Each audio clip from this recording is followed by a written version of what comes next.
நீங்கள் பெரிய சாதியாக கூட இருக்கலாம். ஆனால் உங்களை விட நான் 100 ரூபா அதிகம் கொடுத்து டிக்கெட் வாங்கிட்டேன்னா என் காலுக்குள்ள இருந்தால் நீங்கள் படம் பார்க்கணும். அங்கே போய் பேசினீங்கன்னு வச்சுக்கோங்க, ஒரே மீதியாக மிதித்து தள்ளி விட்டுருவாங்க. வாடா அப்படியே வண்டியில் போயிட்டு இருக்கணும், நடந்து போயிட்டு இருக்கணும். சீமா எங்கள் வீட்டுக்கா எந்த ஊர் பண்ணி விசாரிப்பான் சாதியை தெரிஞ்சுக்கணுன்ட்டு.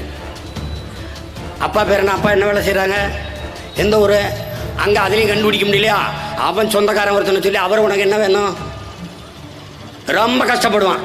அப்போ நம்ம என்ன செய்கிறது, நீ எதுக்கு இவ்வளோ சுற்றி வாரிய, என்ன ஆளுக, நான் ரொம்ப நாளாக சொல்லி சமாளிக்க முடியல, என்ன ஆளுக அப்படின்னு.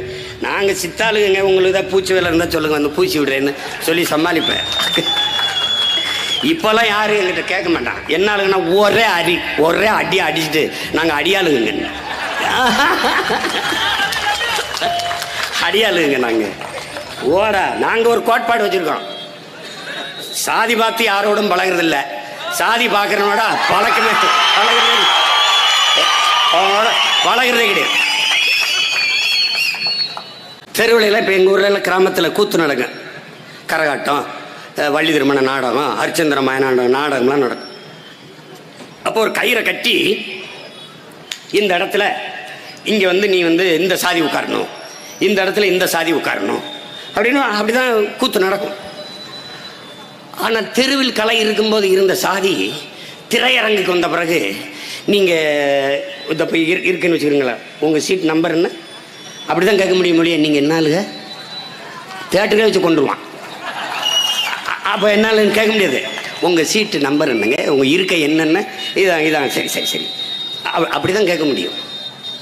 பேருந்தில் போகும்போது, ஃப்ளைட்டில் ஏரோப்ளைன்லாம் நீங்கள் போகும்போது, விமானத்தில் வானூர்தியில் போகும்போது நீங்கள் என்ன ஆளுங்க அப்படியே திறந்து ஒரே தலை தள்ளி விட்டுருவான், மேலேருந்தே தள்ளி விட்டுருவான். அது மாதிரி தான் தொடர் வண்டியில் நீங்கள் ட்ரெயினில் போகும்போதும் அதே தான், அதெல்லாம் கேட்க முடியாது. அப்போ என்ன செய்யுது, சாதியை ஒழிக்க போராடிக்கிட்டு இருந்தான். கோயிலுக்குள்ளே இருக்குது சாதி, கோயிலுக்குள்ளே இருக்குல்ல, திரையரங்கில் இல்லை. அப்போ நம்ம என்ன ஒன்று, கோயிலை விட அதிகமாக தேட்டர் கட்டணும், அப்போ தான் ஒளியும் போல இருக்கு.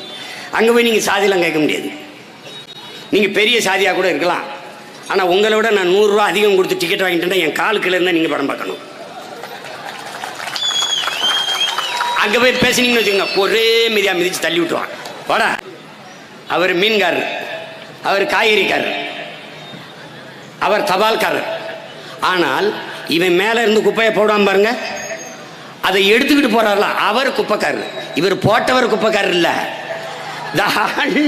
அள்ளி எடுத்துட்டு குப்பைக்காரர் வாங்க அப்படின்னு. டேய் போட்டது நீடா, பரதேசி குப்பையை போட்டது நீ.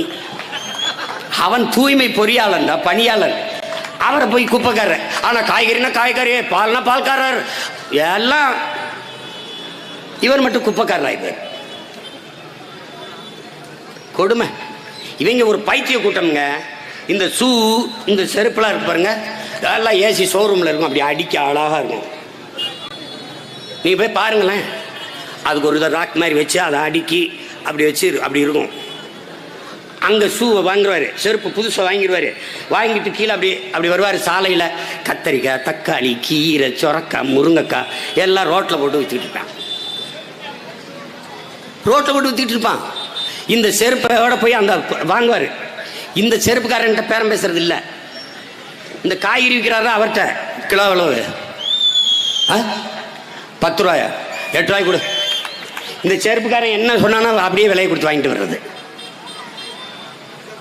ஆமாம், இந்த இந்த இந்த கத்திரிக்காய், தக்காளி, இதெல்லாம் கீரைலாம் ரோட்டில் கிடக்கலாம், முருங்கைக்காயெல்லாம் வாங்கிட்டு போயிட்டு பையில் போவார். போய் இந்த செருப்பை வெளியில் விட்டுருவார், வீட்டுக்கு வெளியில்.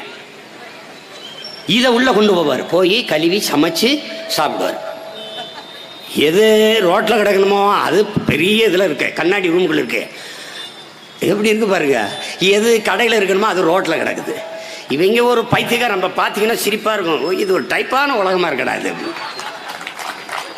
நான் அடிக்கடி நினைப்பேன், உண்மையிலே நம்ம மென்டலா இல்லை இவங்க எல்லாருமே மென்டலா, நம்ம தான் பைத்தியம் ஆகிட்டோம் மேடம். ஒரு பாரதியார் இருக்கார்ல, பாரதியார், மகா பெரும்பாவளன் பாரதி டென்ஷன் ஆகிட்டான். என்ன பண்ணான் பாருங்க, போய் எல்லாருமே சாமிகிட்ட போய் என்ன வேண்டுவீங்க, எனக்கு கை காலுக்கு நல்ல சுகத்தை கொடு, நல்ல அறிவை கொடு, நல்ல புத்தியை கொடுன்னு தானே கேட்போம்.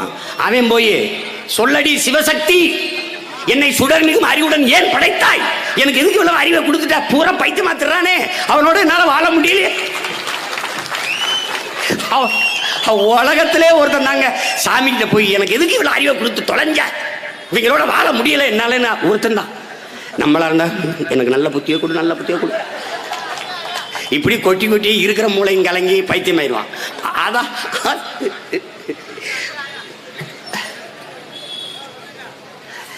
அது அரசு சாராய கடை நடத்துது, வேளாண்மை செய்யக்கூடாதா? கொடுமையா இருக்கு.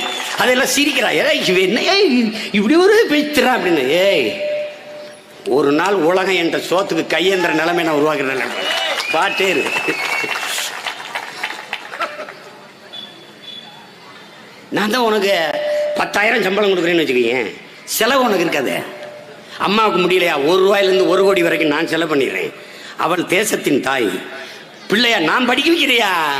என்ன படிக்கணும்னு நினைக்கிறத படிக்க வைக்கிறேன், படிக்க வைக்கிறேன். பெற்றுக் கொடுங்கள் பிள்ளைகளை. அவர்கள் உங்கள் வீட்டின் செல்வங்கள் அல்ல, நாட்டின் செல்வங்கள். நாங்கள் கற்றுக் கொடுக்கிறோம், வச்சோம், படிக்க வைக்கிறேன். என்ன படிக்க பிடிக்குது கேட்பேன். அரும்பு மொட்டு மலர்னு 3 வகுப்பு வைப்பேன். அதில் பிள்ளை படிக்கிறது, ஆசிரியர் படிக்கணும், பெற்றோர்கள் படிக்கணும். நான் 1ஆப்பு சேர்ப்பேன் 6 வயசில். தென்கொரியா வந்து நம்பர் 1 இருக்கு பாருங்க கல்வியில். 8 வயசில் தான் 1ஆப்பு சேர்க்குது, 8 வயசில். ஆனால் இங்கே வயிற்றில் இருக்கும்போதே யூகேஜி எல்கேஜிக்கு போய் அப்ளிகேஷனை போட்டு. எங்கள் ஐயா பெரியார்தாசன் ஒரு மொட்டை மாடி கிடைக்க விட மாட்டான், உடனே ஒரு நர்சரியை போட்டுறான். பள்ளிக்கூடத்தை பற்றி ஒரு கூரையை கட்டி பிள்ளைகளை கொண்டு சேர்த்து விட்டுறான். அது சின்ன குழந்தைய துருதுருன்னு எதையாவது பேசிட்டு இருக்கும்ல. அப்போ டீச்சரு சைலன்ஸ்,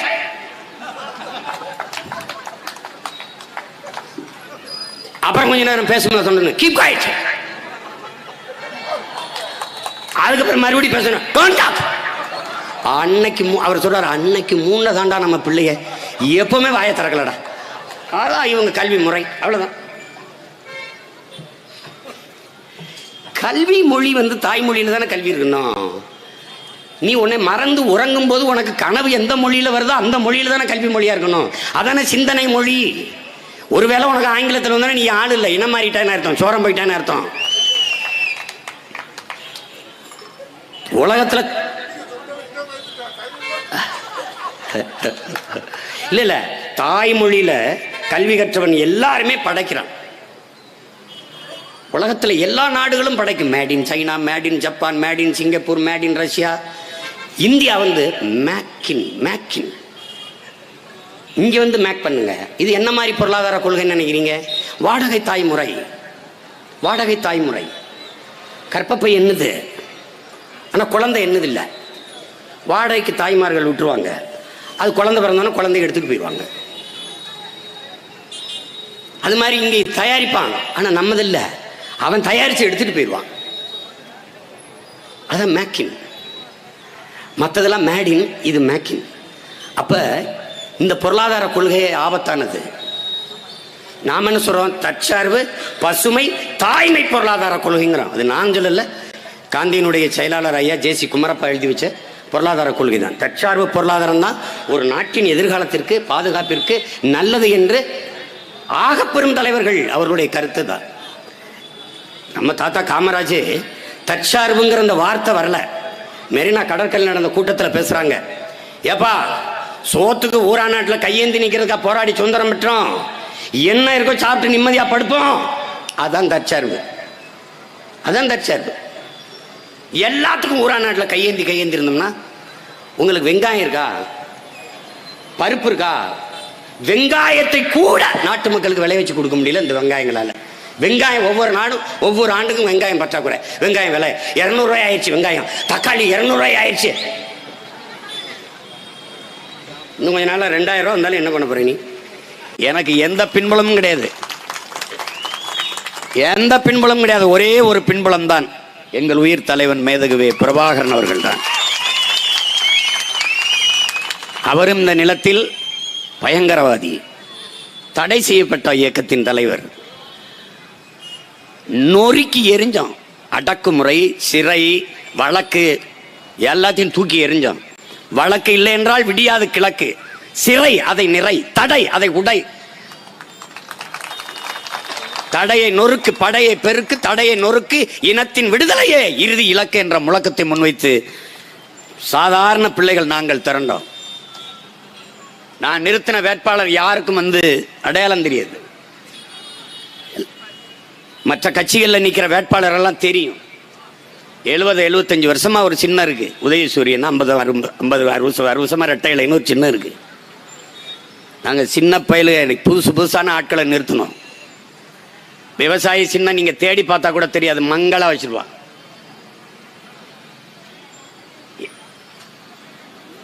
நான் போய் முதல்ல புலி சின்னம் கேட்டேன், அதெல்லாம் முடியாதுன்ட்டாங்க. அப்புறம் அதை தேசிய பறவையை தர முடியாதுன்னாங்க. அப்ப ஏன் தேசிய மலரை பிஜேபி கொடுத்தீங்க தாமரைன்னு கேட்டேன். காளமாடை கொடுங்க அப்படின்னேன். காளமாடெல்லாம் அதெல்லாம் உயிரோடு இருக்கிறத எதுவும் தர முடியாது அப்படின்னா. அப்ப ஏன் அந்த மாயாவதி அம்மாவுக்கு யானை சின்னத்தை கொடுத்தீங்கன்னு. அது அப்ப நடந்துருச்சு, முன்னாடி நடந்துருச்சு. அப்ப நான் பின்னாடி பிறந்ததான் உங்களுக்கு பிரச்சனையா இருக்கா? அது தரவே இல்லை. கடைசியா விவசாய சின்னம், உயிரோடு இருக்கிற எதையும் தர முடியாதுன்னு சொல்லிட்டு விவசாய சின்னத்தை ஏன் கொடுத்தாங்கன்னா, அது எந்த விவசாயம் உயிரோடு இல்லைன்னு அவருக்கு தெரியும். இதையே எனக்கிட்ட கொடுத்தாங்க அப்படின்னா, உயிரை கொடுத்தாவது விவசாயிகளை உயிர்ப்பிச்சிருவா, காப்பாத்திருவா தீபான். அதுக்காக அந்த சின்னத்தை ₹1 வாக்குக்கு காசு கொடுக்கல.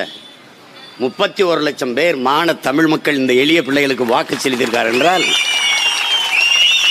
அது புரட்சிதான், புரட்சிதான்.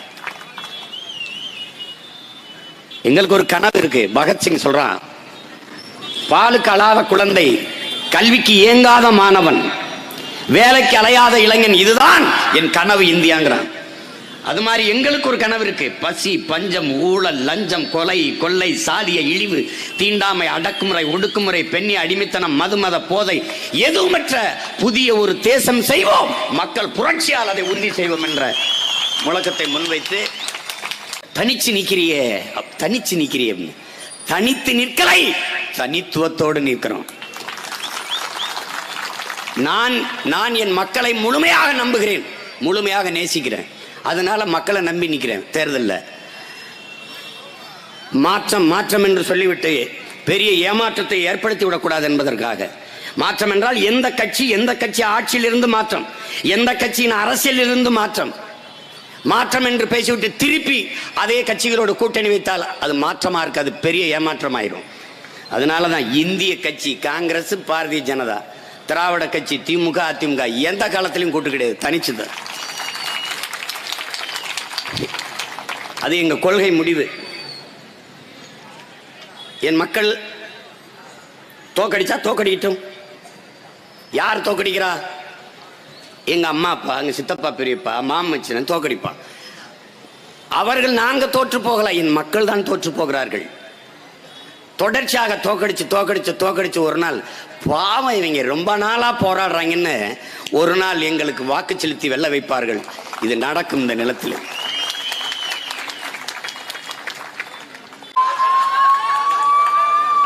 வழிவிடுங்க.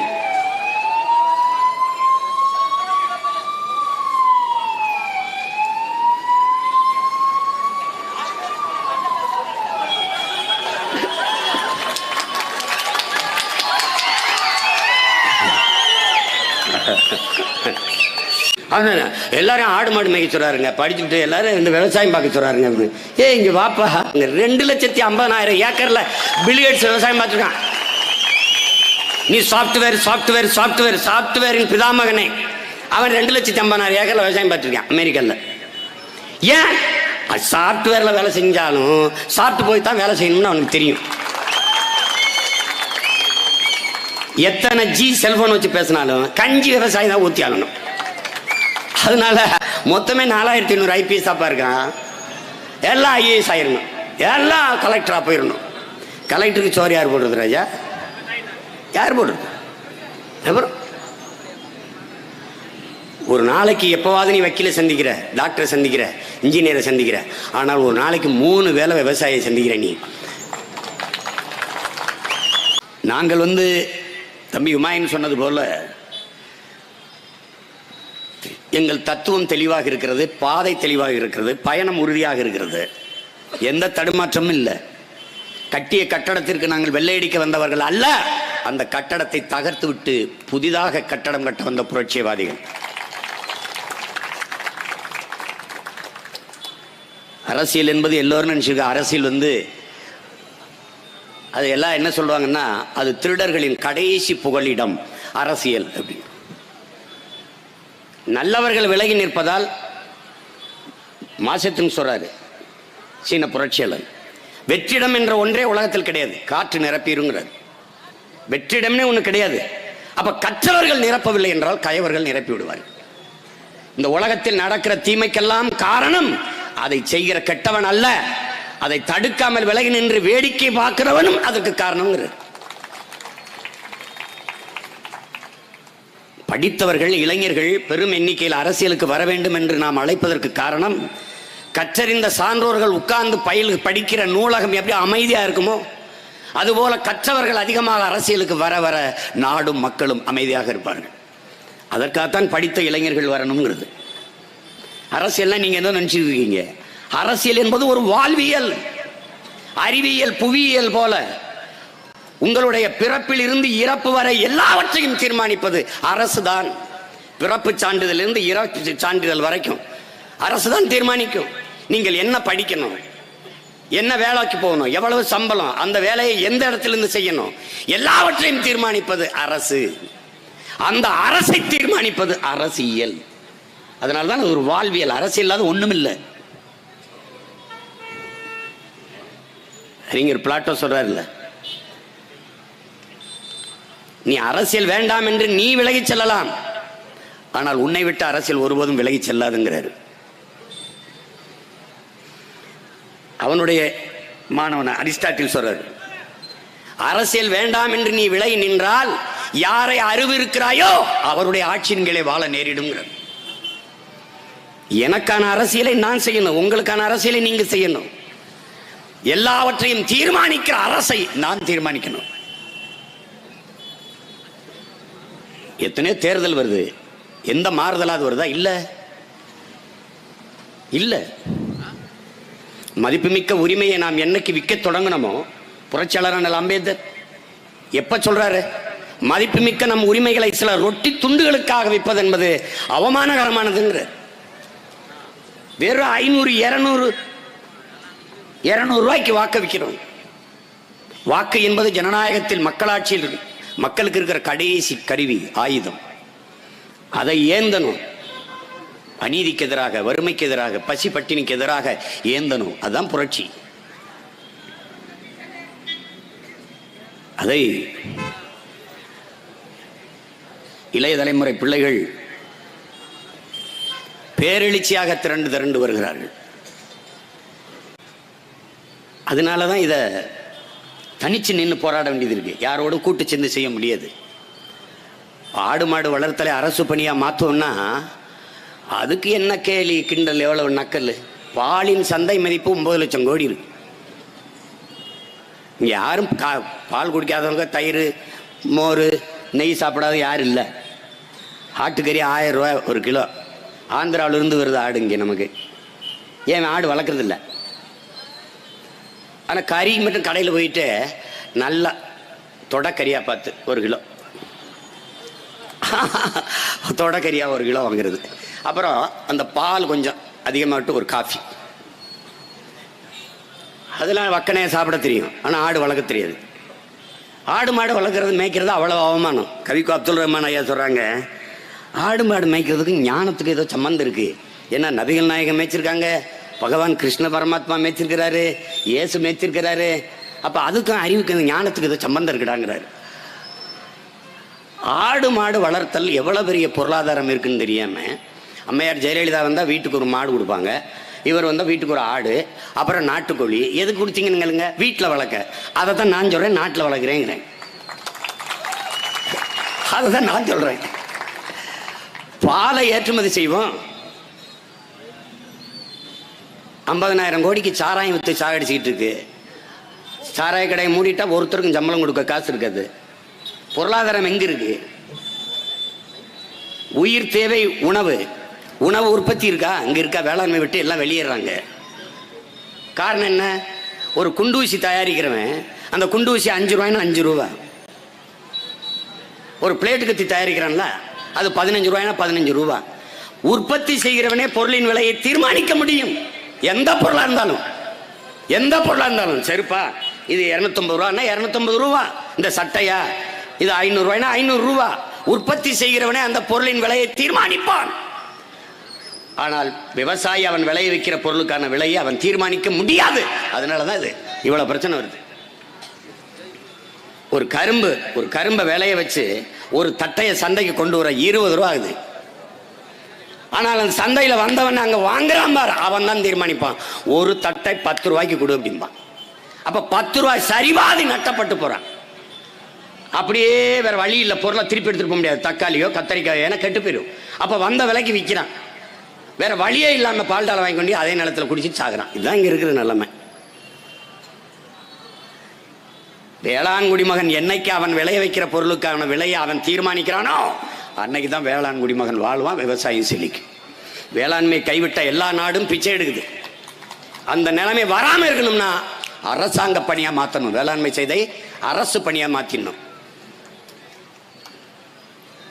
இவங்களுக்கு ஒரு எண்ணம் இருக்கு, காசுனாலும் கவர்மெண்ட் காசா இருக்கணும், அரை காசுனாலும் அரசாங்க காசா இருக்கணும். அரசாங்கத்துக்கே இவங்க தான் காசு கொடுக்குறாங்கன்னு தெரியாம நம்ம மக்கள். அப்ப வேளாண்மை செய்வது என்ன? வேளாண்மை விட்டு வெளியேறாம இருக்கணும்னு என்ன பண்றது? வேளாண்மை அரசு பணி, அவ்வளவுதானே. டாஸ்மார்க்ல சாராயம் விற்கிற ஒரு அரசு பணியா இருக்கிறாரு, சாப்பாடு போடுறவன் செய்யக்கூடாதா? எப்படி இருக்கு பாருங்க. ஆடு மாடு கோழிக்கு ஊசி போடுறாருல டாக்டர், மருத்துவர், வெட்னரி டாக்டர், அவர் கவர்மெண்ட் எம்ப்ளாய். ஆடு மாடு வளர்க்கிற ஆத்தால அரசாங்க பணியா இருக்கக்கூடாதா? தலைகீழா மாத்தி காட்டினாலேன்னு பாருங்க. தலைகீழா படித்தவன் படிக்காதவன் அனைவருக்கும் அரசு வேலை,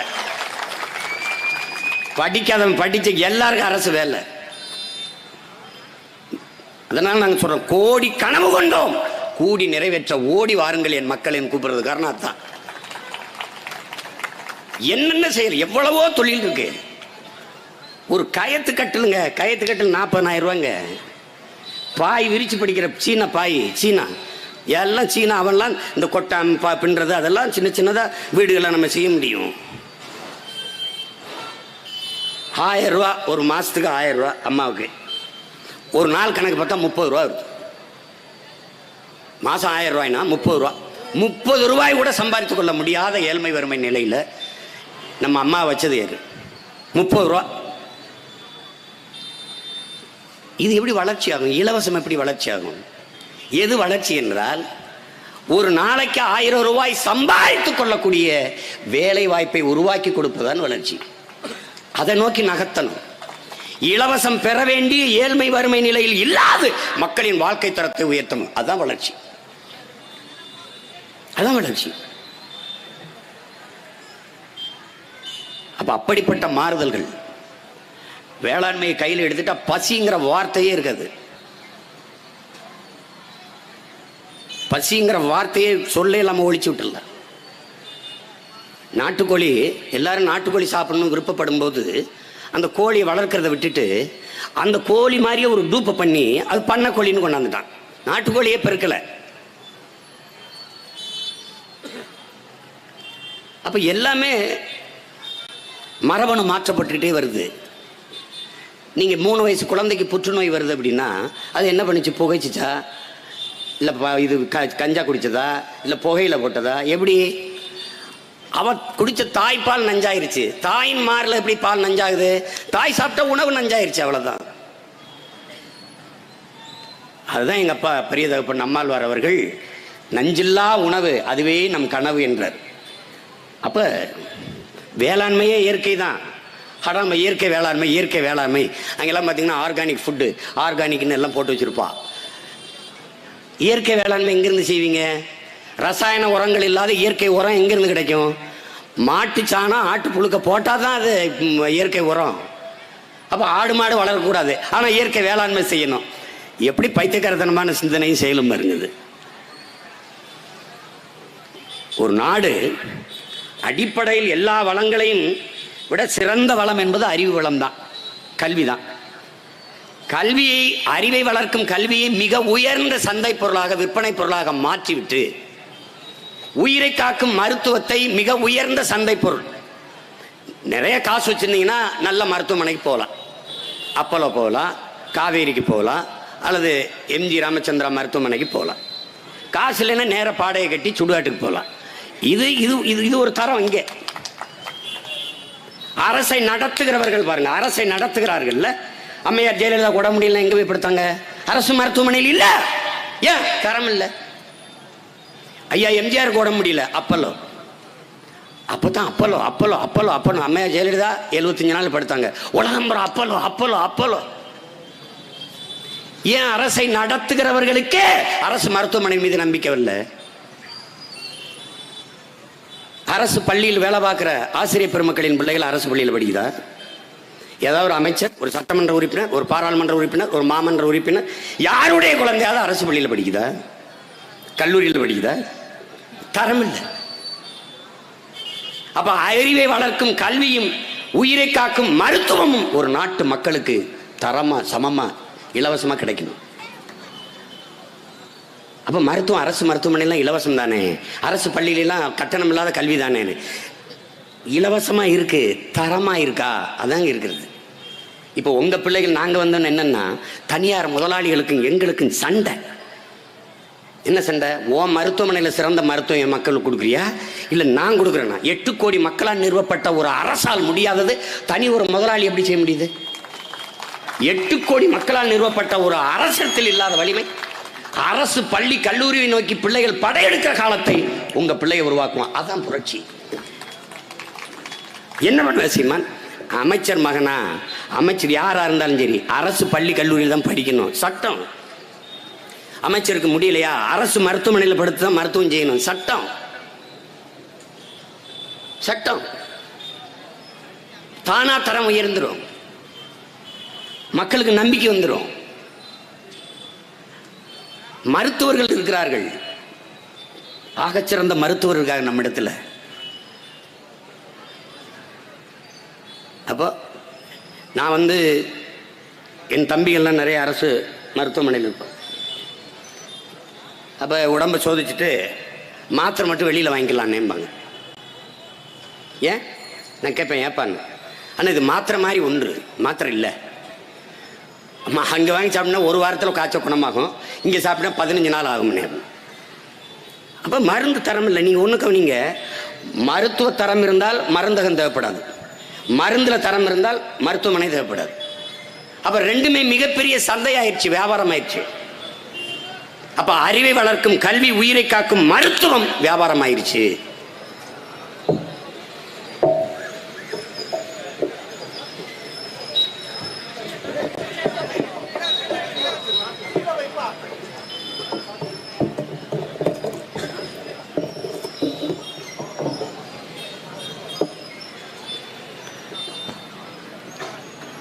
மிக உயர்ந்த விற்பனை பண்டமாயிடுச்சு. தனியார் முதலாளிகள் கோடி கோடியாக கல்வி கொள்ளை, மருத்துவ கொள்ளையில் குவிக்கிறாங்க.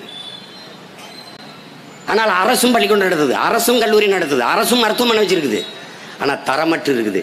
அப்போ உங்க பிள்ளைகள் என்ன முடிவெடுக்கிறோம்? உலக தரத்திற்கு என்னுடைய கல்வியையும் மருத்துவத்தையும் கொண்டு போகணும். உலகத்திலே கல்வியில் சிறந்த நாடு தென்கொரியா தான், முதல் இடத்துல இருக்கு. 2வது நாடு ஜப்பான், 3வது நாடு சிங்கப்பூர். சின்ன நாடு சிங்கப்பூர். 45 நிமிஷத்துல நீங்க மொத்த நாட்டையும் சுற்றி வந்துடலாம். அந்த நாடு கல்வியின் தரத்துல 3வது இடத்துல இருக்கு.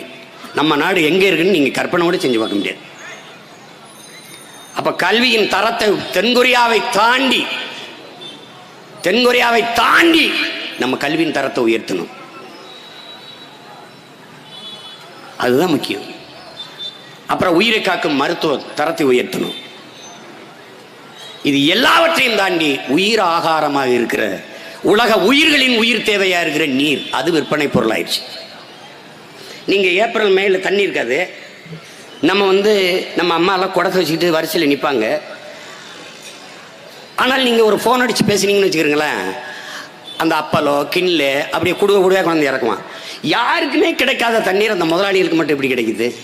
எங்கிருந்து வருது? அது தரமானதுன்னா அது குடித்தால் உடலுக்கு அதுக்கு திறன் கிடைக்குமா? தாக நிற்கும். தண்ணீரால் உடலுக்கு வர வேண்டிய ஒரு ஆற்றல் இருக்குல்ல, சக்தி இருக்குல்ல, அது இருக்காது. ஏன்னா அந்த சுத்திகரிக்கும் போது தண்ணீரில் இருக்கிற கண்ணுக்கு தெரியாத நுண்ணுயிரிகள் தான் உடலுக்கு அந்த ஆற்றலை தரும். அந்த நுண்ணுயிரியை கொண்டு வரான். அப்புறம் எப்படி அது தண்ணியால் கிடைக்கக்கூடிய சத்து எப்படி கிடைக்கும்? எப்படி இருக்கு பாருங்க.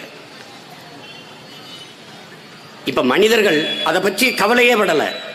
உலகத்துல 2 விழுக்காடு தான் குடிநீர் இருக்கு, அதுவும் தீர்ந்துக்கிட்டு வருது, தண்ணி இல்லை. அப்ப என்னன்னா 2 விழுக்காடு தான் இருக்கா, அதை 20 விழுக்காடா உயர்த்துவது எப்படின்னு சிந்திக்காம 2 விழுக்காடு தான் இருக்கா, இதை வித்தா நல்லா சம்பாதிக்கலாம்னு நினைச்சா பாருங்க. அதான் துரோக சிந்தனை, உலக உயிர்களுக்கு செஞ்ச பெரிய கொடுமை. மனிதர்கள் தான் மட்டும் வாழ்வதற்கு தண்ணீரை மிக உயர்ந்த விற்பனை பண்டமா மாத்திட்டான். இப்ப தாகம்னா பாருங்க, கையில உணர்ந்து இந்த பாருங்க போத்தலா கொண்டாந்து கொடுக்குறாங்க. ஆனால் மற்ற உயிரினங்கள் என்ன செய்யும்னு ஒருத்தன் கூட சிந்திக்கல. காகம் என்ன செய்யும், கொக்கு என்ன செய்யும், மைனா என்ன செய்யும், சிட்டு என்ன செய்யும், மயில் என்ன செய்யும், யானை, கரடி, சிங்கம், புலி இதெல்லாம் என்ன செய்யும், ஒருத்தையும் யோசிக்கல. நமக்கு தண்ணி வருது. அப்போ எவ்வளவு காலத்துக்கு நீங்க தண்ணீரை இந்த முதலாளிகள் உறிஞ்சி வித்துக்கிட்டே இருப்பாங்கன்னு நினைக்கிறீங்க? தாயின் மாறில் பால் குடிக்கலாம் என அன்பு சொந்தங்களே, மாறை அறுத்து ரத்தம் குடிப்பது மிகப்பெரிய கொடுமை. அதை தான் நீங்கள் நம்ம செஞ்சுக்கிட்டு இருக்கோம், அதான் செஞ்சுக்கிட்டு இருக்கோம். அப்போ உங்கள் பிள்ளைகள் வந்தவொடனே தண்ணீர் விற்பனைக்கு கிடையாது தடை. தூய குடிநீரை என் மக்களுக்கு நாங்களே இலவசமாக விநியோகம் பண்ணிடுவோம், நாங்களே கொடுத்துருவோம். நல்லா அப்படி தானே, குழாயில் வரும் தண்ணி பைப்பில் அடிச்சு போடுவோம், அப்படிதான் இருந்தது. இப்போ அப்படி இல்லையே, அழைச்சி பேசினா போதும் 5-6 கேனை கொண்டாந்து இறக்கி விட்டு போயிடுவான். அது எங்கே பிடிச்சான், எங்கே எடுத்தான், அது எங்கே சுத்திகரிச்சான் ஒரு இளவும் தெரியாது. உலகில் எல்லா உயிரினங்களும் சேர்ந்துதான் இந்த பூமி. இது மனிதனுக்கு மட்டுமானதில்லை, பல கோடிக்கணக்கான உயிர்களின் உடைமை இது இந்த பூமி. ஆனால் மனிதன் தான் மட்டும் வாழ்வதற்கு அழிச்சு நாசம் பண்ணிட்டு இருக்கான். மணலை உங்களால் உருவாக்க முடியும்னு நினைக்கிறீங்களா? மலையை உங்களால் உருவாக்க முடியுமா? ஆறை உருவாக்கியது நீங்களா, மனிதர்களா? ஏரி, கம்மாய், குளம் இதெல்லாம் நம்ம வெட்டினோம். ஆறை உருவாக்குனது நம்ம இல்ல, அது மலை பிரசவித்தது. அருவி அதுவா ஓடுது, பாதை கண்டு ஓடுது, அதுதானே ஆராய்ச்சி. அதெல்லாம் நம்ம மலையிலிருந்து தானே வருது, அருவி வருது, அது ஆறு, அதுல நீர், அதுக்கப்புறம் அதிலிருந்து சோறு, வயிறு, உயிர், வாழ்க்கை இப்படி இருக்கு. இப்போ இந்த எல்லாம் 32 நதிகளும் ஆறும் செத்துருச்சு. ஏன்னா மண்ணள்ளி வித்தாச்சு. மணல் உலகத்தில் மிகச்சிறந்த நீர் வடிகட்டி, மிகச்சிறந்த நீர் தேக்கி மணல். மனித உடலுக்கு தோல் போல ஆற்றுக்கு மணல். அந்த மண்ணை அள்ளி வித்துட்டா நீங்க என்ன, ஆறு செத்துரும். என் தோலை செதுக்கிட்டீங்கன்னா எடுத்துட்டீங்கன்னா காற்றில் மிதந்து வரும் நோய் தொற்றிருக்குல்ல, டக்குன்னு என்னை ஒட்டி அரை மணி நேரத்தில் நான் இறந்துருவேன். அதுபோல ஆறு இறந்துரும். ஆறு இறந்துருச்சுன்னு எப்படி சொல்ற சீமான்? ஆற்று கரை ஓரத்தில் இருக்கிற பனை, தென்னை, பாக்கு மரம் சாகுது, அப்போ ஆறு செத்துருச்சு. ஏன் மண் அள்ளி தின்ட்டோம்? 32 ஆறு கேட்டா மணல் இல்லாம எப்படிங்க வீடு கட்டுறது? தமிழ்நாட்டு மக்களின் மணல் தேவைக்கு மட்டும்தான் அள்ளப்பட்டதா? இப்ப மணல் முடிச்சாச்சுல்ல. எங்கிருந்து இந்த அருவி வந்துச்சு, எங்கிருந்து ஆறு வந்துச்சு? இப்ப ஆறு உருவான மலையில சாண்ட், மலை மணல். இந்த நதியை இப்ப உயிர்ப்பிக்க முடியுமா இந்த ஆறை? அந்த நம்பிக்கையிலும் இடி விழுந்துட்டது. பத்மாசுரன் சிவபெருமான்கிட்ட வர வேண்டி தவம் இருக்கிறார். சிவன் என்ன வர வேணும் கேளு பத்மாசுரா அப்படின்னு. நான் யார் தலையில கை வச்சாலும் அப்படி எரிஞ்சு சாம்பல் ஆகணும்ன்ற தந்தேன்ட்டாரு சிவன். உன்னை இவன் பத்மாசுரன் என்ன பண்றான் தெரியுமில, நீ கொடுத்த வரம் பழிக்குதா இல்லையான்னு பார்ப்போம், உன் தலையில கை வச்சு பார்ப்போம்னு அவ பரமசிவன் தலையில கை வைக்கவும் ஓடுறாரு சிவன். அது மாதிரி எங்கிருந்து ஆறு வந்ததோ, அருவியில் ஆறு வந்ததோ, இப்ப அந்த மலையில ஒரு சாண்ட். மலையை எப்படா மணலா பார்க்க முடியுது உங்களால சொல்லு? இந்த மரத்தை பார்க்கும்போது உனக்கு என்ன தோணும்? மரம், மண்ணின் வரம். மரம், பறவை பட்சிகளின் கூடு, அதற்கான உணவு நிழல். மரம், அதனால தான் மழை வருது. மழை பொழிவை பூமிக்கு கொண்டு வருது. மேகத்தை அறுவடை செய்கிற ஆற்றல் மரங்களுக்கு இருக்கு. மழை. அப்படி பார்க்குறது, அப்படி பார்க்கணும்ல, அப்படி இல்லை. அப்போ என்னது? மரம், காசு, காசு, பணம், துட்டு, வெட்டு, மலை, மலை, தாயின் முளைமார்பிலிருந்து பால் போல பூமி தாயின் மலைமார்பிலிருந்து அருவி, அருவியிலிருந்து ஆறு. அதை நொறுக்கி வித்துற வேண்டியதான். எம் சாண்டு எத்தனை நாளைக்கு வெட்டுவேன்? இன்னும் ஒரு 10 ஆண்டு, ஒரு 15, ஒரு 25 ஆண்டு கழிச்சு அப்புறம் என்ன இருக்கு? இங்கே ஒரு மயிறு இருக்காது, மலை இருக்காது, ஒரு மயிறு இருக்காது. என்ன இருக்கும் அங்கே? அதான் எங்கள் அப்பா சொல்கிறாரு, நம்மாழ்வார், இன்னைக்கு பிறக்கிற குழந்தைக்கு 25 ஆண்டுகள் கழித்து பூமியில் வாழ இடம் இருக்காது. இல்லை என்றால் அது வாழுகிற இடமாக பூமி இருக்காது. அது 25 ஆண்டுனாரு. இப்ப 120 நாடுகளின் ஆய்வு அறிஞர்கள் போய் ஐநால ஒரு அறிக்கை தாக்கல் செய்யறார். 12 ஆண்டுகள் தாண்டா பூமியின் வாழ்நாள் இருக்க போகுது. 12 ஆண்டுகள். அதுக்கு முன்னாடி ஏதாவது காப்பாற்றி விடுங்கடான்ட்டு. யாரும் அதை பத்தி கவலைப்பட்டா தெரியல. 12 ஆண்டுகள் தான். என்ன இருக்கும்? என்ன இருக்கும்? மலை இருக்காது, மணல் இருக்காது, நீர் இருக்காது, ஒன்றும் இருக்காது. உங்களுக்கு தெரியுமா, என் அன்பு உடன் பிறந்தார்களே, என் உயிருக்கினிய சொந்தங்களே, தாய்க்கு என்ன நோய் இருக்கோ அது அப்படியே பிள்ளைகளுக்கு வந்துடும். பிள்ளைக்கு வரும். அம்மாவுக்கு ஆஸ்துமா இருந்தால் வரும், அம்மாவுக்கு அடிக்கடி சளி பிடிச்சதுன்னா எனக்கு வரும், அம்மாவுக்கு ஒத்த தலைவலி, ஒரு பக்கம் தலைவலி இருந்தால் அது எனக்கு வரும். அப்போ தாயிடம் இருந்து நோய் பிள்ளைகளுக்கு பற்றும். அதை போல பூமி தாய்க்கு நோய் வந்தால் எல்லாம் போக வேண்டியது. பூமி தாய்க்கு நோய் யார் கொடுக்குறா? நம்ம தான். நீங்கள் பாருங்களேன், இப்போ நம்மளை சுற்றி இருக்கிற எல்லாம், இந்த ஒளி வாங்கி, இந்த மேடை, இந்த பதாகை, இந்த விளக்கு, இந்த கட்டடம், இது மேலே பறக்கிற ராக்கெட்டு, சந்திராயனில் போய் இறங்குதுல்ல, சந்திராயன் போய் இறங்குது நிலவில், அது எல்லாத்தையும் தந்தவழியா பூமி தாய் தான். தங்கம், வைரம், மரகதம், மாணிக்கம் எல்லாவற்றையும் தந்தவ தான். பெட்ரோல், டீசல் எல்லாம் தந்தது பூமி தான். எல்லாவற்றையும் தந்தவளுக்கு நீ என்ன தந்த? நோய் தான். போய் மீத்தேன் எடுக்கு, மீத்தேன் எடுக்கணும்னு அவள் ஈரக்குலை போட்டு அறுக்கிறது, அப்புறம் பயாக்கஸ், அப்புறம் ஈத்தேன் எடுக்கணும்னு அவள் இதயத்தை போட்டு அறுக்கிறது, அவள் சிறுநீரகத்தை அறுக்கிறது. கேவலம், கேவலம். ஏன் இந்த மீத்தேன்லாம் இந்த பூமியை குறைஞ்சுதான் அனுப்பியலோ? பூமியை குறைஞ்சுதான் அனுப்ப. ஆடு மாட்டு கழிவுல இருந்து எவ்வளவு வேணாலும் மீத்தேன் எடுக்க முடியும், பயாக்கஸ் எடுக்க முடியும். மனித கழிவுல இருந்து, இந்த மன்னார்குடியில் நம்ம தம்பி, அவன் மனித கழிவை ஆடு மாட்டு கழிவுலேருந்து தயாரித்து அவன் ஒரு சிலிண்டரை கட்டி மோட்டர் போய் ஓட்டுறான். அம்மாவுக்கு வீட்டில் மின்சாரம் எல்லாம் டிவிகளும் போடுறான். அம்மாவுக்கு அடுப்பறைக்கு கேஸ் கொடுக்குறான். மனித கழிவு ஆடு மாட்டு கழிவுல இருந்து.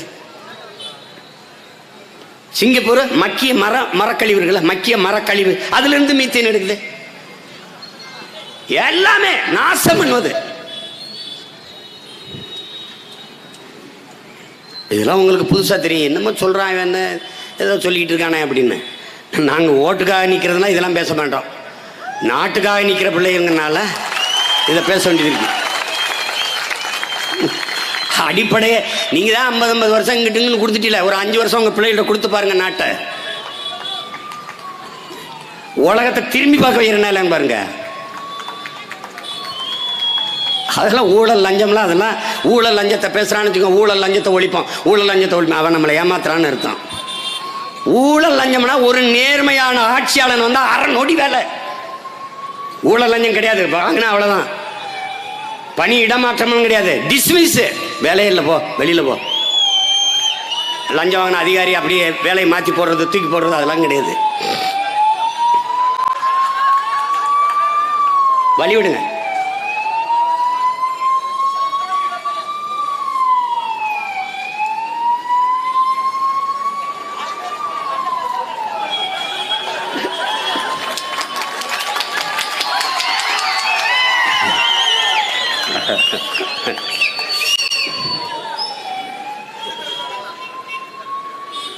நாங்கள் இந்த கட்சியை தொடங்கியது என் அன்பிற்குரிய சொந்தங்களே, மக்களை வைத்து பிழைக்க அல்ல, மக்களுக்காக உழைக்க.